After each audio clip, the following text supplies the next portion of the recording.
Welcome to Srilakshmi channel. நாம இப்போ புதுக்கோட்டை சட்னி தான் பண்ண போறோம். அதுக்கு தேவையான பொருட்கள்லாம் எடுத்து வச்சிருக்கேன் பாருங்க. இது தோசை, இட்லி, சப்பாத்தி எல்லாத்துக்குமே நம்ம சைட் டிஷ்ஷா யூஸ் பண்ணிக்கலாம். வாங்க பார்க்கலாம். வரமிளகாய் 3, தேங்காய் 2 ஸ்பூன், உளுந்தம்பருப்பு 1.5 ஸ்பூன், தனியா 2 ஸ்பூன், புளி, பெருங்காயம், நெல்லிக்காய் அளவு புளி, சின்ன அரைநெல்லிக்காய் அளவு புளி, பெருங்காயம் சிறிய துண்டு. இதுதான் அளவு.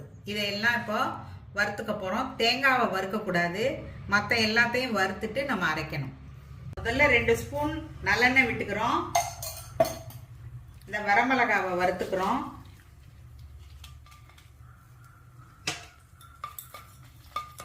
வறுத்தாச்சு, வரமிளகாய் வறுத்தாச்சு. இப்போ அடுத்து உளுந்து வறுக்க போகிறோம்.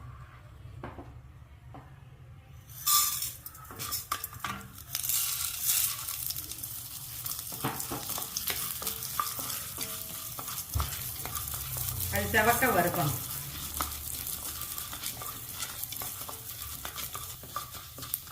பாருங்க, நல்லா வறுத்துட்டு இருக்கு. இப்போ மாறிட்டு இருக்கு. உளுந்தோட கலர் கொஞ்சம் மாறி இருக்கு. அதுக்கப்புறம் மாறும் பாருங்க, மாறிடுச்சு. இப்போ ஆஃப் பண்ணிடலாம் ஸ்டவ்வை. இந்த சட்டி சூடே போதுமானது. ஆஃப் பண்ணிடலாம். இப்போ இதை எடுத்துடலாம்.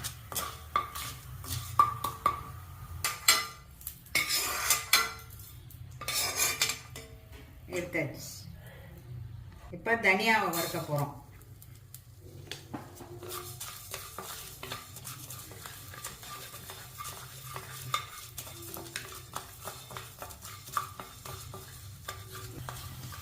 இப்போதான் தனியாவோட கலர் ப்ரௌன் கலராக மாறி இருக்கு. தனியா இன்னும் கொஞ்சம் வறுக்கணும்.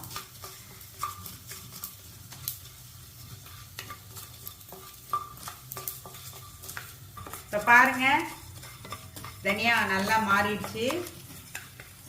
அப்போதான் சட்னி வாசனையாக இருக்கும். நல்லா வறுத்துடணும் தனியா. இதில் முக்கியமாக தனியா நல்லா வறுபட்டுறணும். அப்போ தான் அந்த சட்னி டேஸ்ட்டாக இருக்கும்.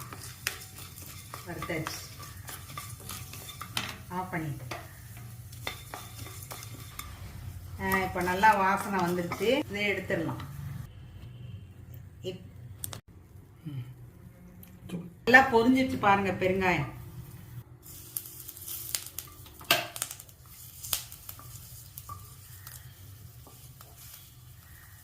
புளியும் வறுத்தாச்சு. அவ்வளோதான். இப்படி பொரிச்சு எடுத்துடணும்.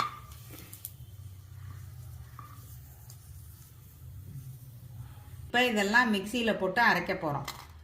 மிளகாய்த்தூள் போட்டாச்சு. காம்பு எடுத்து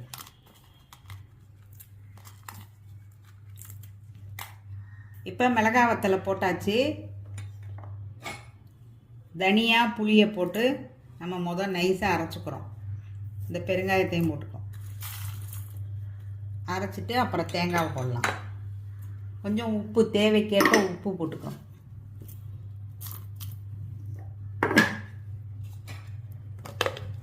இப்போ இதை நம்ம பவுடர் பண்ணியாச்சு. இப்போ தேங்காய் போடும்.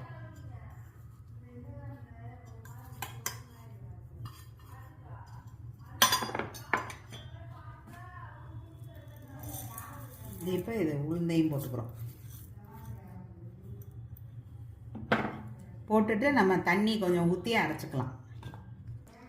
இப்போ மிளகாய் வத்தல், தனியா, வறுத்த உளுந்து, வறுத்த தனியா, பெருங்காயம், வறுக்காத தேங்காய் போட்டு அரைச்சாச்சு. இப்போ சட்னி பாருங்கள் எப்படி இருக்குன்னு. புளி, உப்பு எல்லாம் போட்டு அரைச்சிருக்கு. உங்களுக்கு எல்லாம் காமிச்சேன். இப்போ சட்னி ரெடி ஆகிடுச்சு பாருங்கள். நம்ம இப்போ இதை தாளிக்க போகிறோம். இப்போ 2 ஸ்பூன் எண்ணெய் ஊற்றிக்கிறோம்.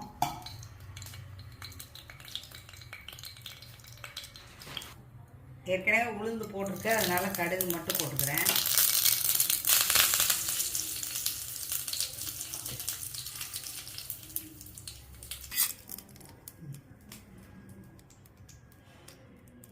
நம்மளோட சுவையான மல்லி சட்னி ரெடி ஆயிடுச்சு. இது உளுந்தன் சாதம் அதுக்கும் வெறும் சாதத்துக்கும் தொட்டுக்கலாம். இதை கொஞ்சம் கெட்டியமாக அரைச்சிட்டா. இப்போ இது நான் தோசைக்கு தான் வச்சுருக்கேன் பாருங்கள்.